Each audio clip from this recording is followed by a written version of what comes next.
What's up everybody, Fredo here, and this video is basically an in-depth review of Crash Team Racing Nitro-Fueled.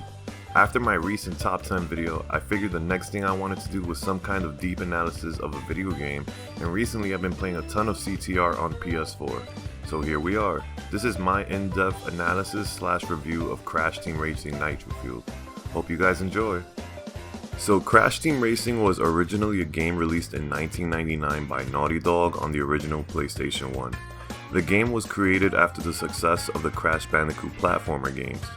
Fast forward to 2019, we have Crash Team Racing Nitro-Fueled, a complete from the ground up remake of the original game developed by Beenox and published by Activision. Similarly enough, this remake was brought about thanks to the success of the Crash Bandicoot remakes released in 2017. But enough of this history lesson, let's talk about the game. So as soon as the game loads and you get past Activision's 60+ page user agreement, you're greeted by a nice little title screen where Crash holds his trophy, but if you wait a little bit, you'll see he can barely hold his smile. Once in, you get a number of modes and categories. In this video I'll cover each. The adventure mode allows you to play two different ways.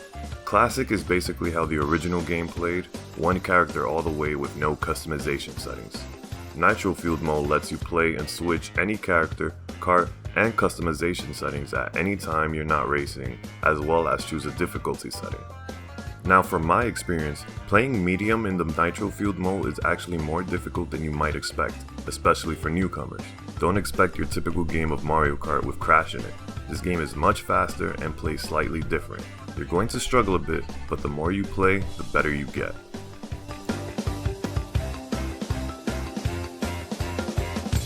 The story goes as follows. This alien guy named Nitrous Oxide is the fastest racer in the galaxy and wants to challenge Earth's best driver for control of the world. After his introduction, we get a little montage of everyone fixing up their car to race Oxide.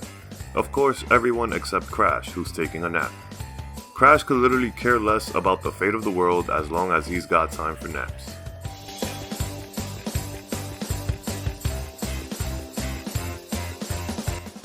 So in adventure mode, you're dropped into this world hub and can select any of the races available by driving through the portal. Depending on what character you select, you can have Aku Aku to give you advice, or Uka Uka if your character is evil.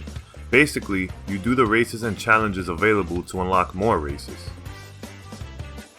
Like any other racing game, the objective is to come in first place. As I mentioned before, the overall speed is very fast and there are many items that can really help or hurt you. Hitting question mark boxes can get you these items. The items are as follows. Driving into a green beaker will cause you to spin out for a bit. The tracking missile will lock onto a player and explode on them upon impact if it connects. Sometimes you can get 3 in one crate. The bowling bomb can be thrown straight forward or behind and will explode if it hits another player. These can also explode by pressing the fire button after throwing one. The bowling bombs also come in threes. The power shield will protect the player from getting one hit for a while. If a car drives into another car with a power shield, the non-protected car will get hit with an explosion. Power shields can also be shot straight ahead to hit other players. Driving into a TNT crate will cause it to land on the player's head and explode after 4.5 seconds. If the player taps the drift button repeatedly enough times, the crate will bounce off and not explode. The masks are like the stars in Mario Kart. Having one will protect you from any damage as well as explode on players who come in contact with the driver with the mask. The Nitro Turbo gives players a boost. The Warp Orb zaps players who come into contact with it and always hits whoever's in first place. The clock makes all other players spin out and move slowly for a limited amount of time. Players are also encouraged to collect Wumpa fruits from the track, including those in the lined crates. They increase your speed, and having 10 puts you at your max speed as well as upgrades the items you can get.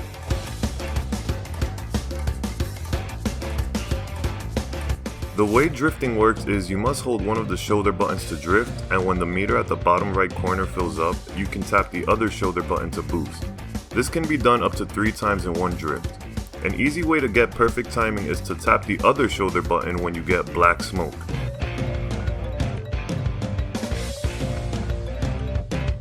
Sometimes when coming off a boost pad, you will see blue flames. This gives you a maximum turbo boost that the player can continue to hold if they keep drift boosting perfectly and not crash into anything. A better way to maintain blue flames for longer is by drift boosting as you get on the turbo pad. That way you have more time to drift boost afterwards to maintain it. Driving consistently with blue flames is pretty insane to achieve, but if done well you can really dominate in races, especially online.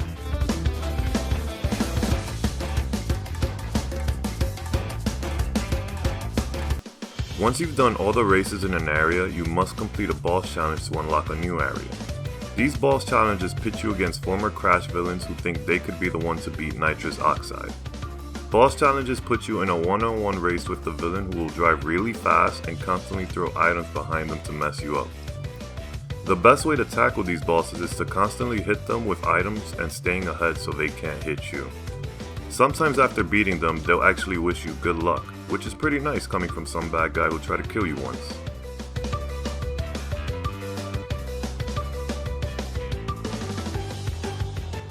Besides racing and boss battles, you can do various challenges in the adventure mode. You can complete relic races, the CTR coin challenges, as well as crystal collecting challenges. The crystal challenges throw you in the game's open battle maps where you must collect all the crystals in a certain amount of time. This is pretty difficult and tedious, but the best way to accomplish these challenges is by trying to figure out what's the best path to get these crystals and use your items wisely. As you play the game, you will unlock characters and cards for added customization. Each character has a special way of driving that affects speed, acceleration, and turning. If you're struggling with a race, try swapping characters for someone more suited for that track. When checking the list of characters and carts, you'll notice there's so much to choose from. Combined with stickers, paint jobs, and card decals, the possibilities are really endless. Now this might surprise you, but there's actually a secret character you can unlock. In the main menu, if you hold down L1 and R1 and press down, right, triangle, down, left, triangle, up, you will hear a funny animal sound, meaning you have unlocked Penta Penguin as a playable character. Other cheats in the game include infinite masks, infinite turbos, and even a super hard mode. Rant actually made a nice list of all the cheats available in the game. A link to that list is available in the description. If you want to take a break from the adventure mode, you can check out the local arcade in the main menu. Here, you can hop into a single race on one track, or into a more organized cup where you can do 4 races. This can all be done with up to 4 players locally. You can also jump into battle mode and compete in different game modes such as Limit Battle, Capture the Flag, Crystal Grab, Last Car Driving, and Steal the Bacon. These modes add a new layer of fun, especially when playing with friends. In the local arcade, there is a time trial mode where you can race to get the best time. If you get a good time, you will get the chance to race Dr. Entropy's ghost to try and beat his time. If you beat his time on all the tracks, you can unlock Entropy as a playable character. If you check out the pit stop, you'll see that it's a store where you can spend the Wumpa coins that you get from racing to unlock more characters, skins, carts, etc. The best part is that it doesn't use any real world money. Everything must be earned from racing and playing the game. Although the regular payouts kinda suck, playing online is where you can earn more coins through the daily bonuses. The big bonuses are only earned every day for your first 30 minutes of in-game online race time. That means after 30 minutes, you'll be back to just earning double-digit amounts. Playing online is a great way to earn more coins and test your skills with other actual players. You can even host private lobbies with your friends for races and battles. Part of the reward is the special unlocks that you can only get from the Grand Prix. The Grand Prix is a set of challenges that you can complete to get Nitro points. Increasing your Nitro score gets you some exclusive cards and character skins when your tier goes up. The only way you can increase your score is by completing the challenges. The season lasts about a month, and once it's over you won't be able to get anything exclusive that you haven't unlocked yet, so get racing. Not everything is exclusive to achieving score, such as the trophy girls who are part of this Grand Prix season but are unlocked by buying them in the pit stop with Wumpa coins. Also, if you make it to the top 5% in the leaderboards by the end of the season, you can unlock a special reward such as the champion cart in this season. Overall, I think Crash Team Racing Nitro-Fueled is a really awesome game and definitely worth picking up if you like kart races. There's so much fun to be had while playing through the 31 remastered tracks, plus the battle tracks, and being able to unlock so much more content for customization. It's a challenge for newcomers, but super satisfying when you finally nail the driving.